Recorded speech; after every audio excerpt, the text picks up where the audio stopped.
Hello YouTube, this is Yaroslav and Philosophy Man YouTube channel. I watched film Talented Mr. Ripley and I want to talk about this film today. The film is quite good from the artistic point of view as well as the technical. It stars young Matt Damon and young Jude Law, who are now sort of Hollywood grandmasters.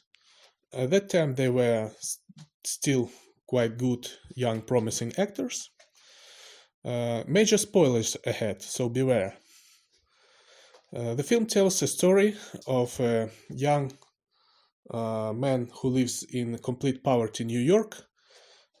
He is actually very talented and gifted, but he lacks education and any financial resource to step up in his life. Due to misunderstanding with a powerful and wealthy man, he is sent to Europe to try to talk to the son of that powerful wealthy man to return to the USA. In the course of the events of the film, main hero Ripley actually becomes sort of a serial killer who first kills his new quoted friends and then tries to conceal this crime, stealing his identity, and commits some other murders. However, it is not a thriller, not in a typical sense of the word. It is not about a thrill of murder, and Ripley is evidently not a villain. He is actually a victim of circumstances he was born in, and a victim of the society which suffers from a major inequality. This is an important point because, to my opinion, this film is not about particular people. The main hero here is not Ripley or Jude Law's hero. It's the style of life, the so-called bourgeois style of life. Ripley, as was mentioned before, is lives in very modest life, and he lacks the tools to change his life, and he envies the circumstances and the style of life of his new friends. And his new friends are morally corrupted people who throw away money in great sums of money.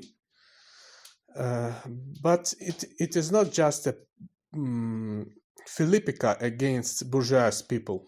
They are shown to be the same victims as Ripley is, because in a sense they are prisoners of their money stylish life. Ripley starts to steal their lives through fraud, but he actually has sort of a moral disdain to what he did in the film. So, being rather talented, he loses his fight, though he avoids being punished in the end. He loses his fight for humanity and he's devoured by this bourgeoisie. The same as those people, he becomes the same morally corrupt, indecent person. The main philosophical, as to say, topic of the film is inequality. That social and financial inequality creates all sorts of moral problems, and the sort of the moral conflict, a global moral conflict in society.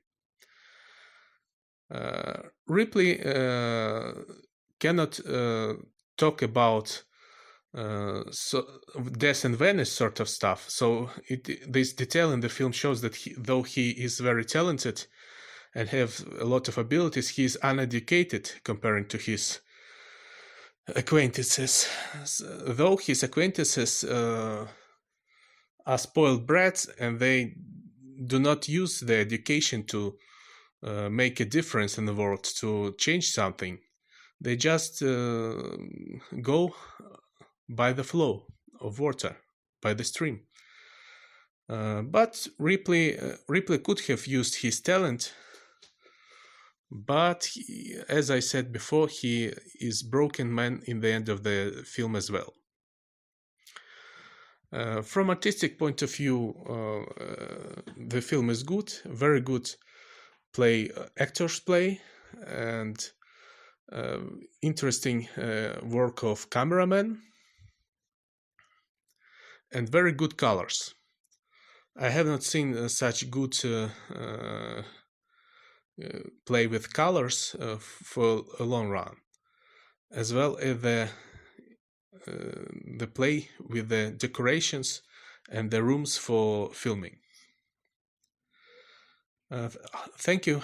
Hope it was interesting. See you. Goodbye.